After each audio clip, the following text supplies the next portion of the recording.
खानी ठुमका तनी मार के देखा, अंग्रेजी छोड़ा भोजपुरी में झाड़ के देखा। अब हमारा खानी ठुमका तनी मार के देखा, अंग्रेजी छोड़ा भोजपुरी में झाड़ के देखा।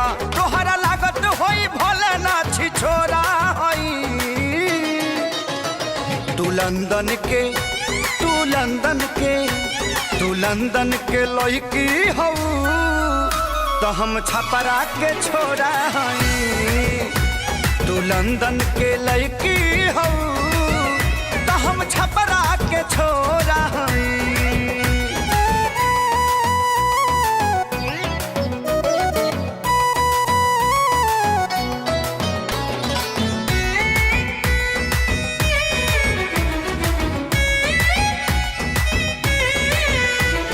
मस्ती में रहीले बात सीधा कहिले, सब पे लुटाइले प्यार हो। तू लोभा जैबू एक बेर जे आ जैबू, ए बबुनी हमारा बिहार हो। बाहर छोरा तूने तो कमाल कर दिया, धोती को फाड़ फाड़ के रुमाल कर दिया। गदहा बुझा दनी दौड़े वाला घोड़ा हई। तू लंदन के लड़की हो तो हम छपरा के छोरा हई।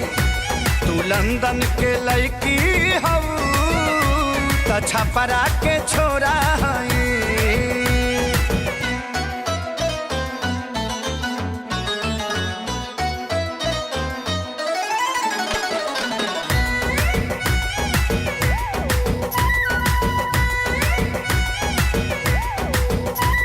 ओरिजिनल खेसरिया हमारे नाव, रसूलपुर चोटी हमारे गाँव। अच्छा न्यूज में आता है, लोग बताता है, अपने जिला जवार के कन्हैया हो तुम।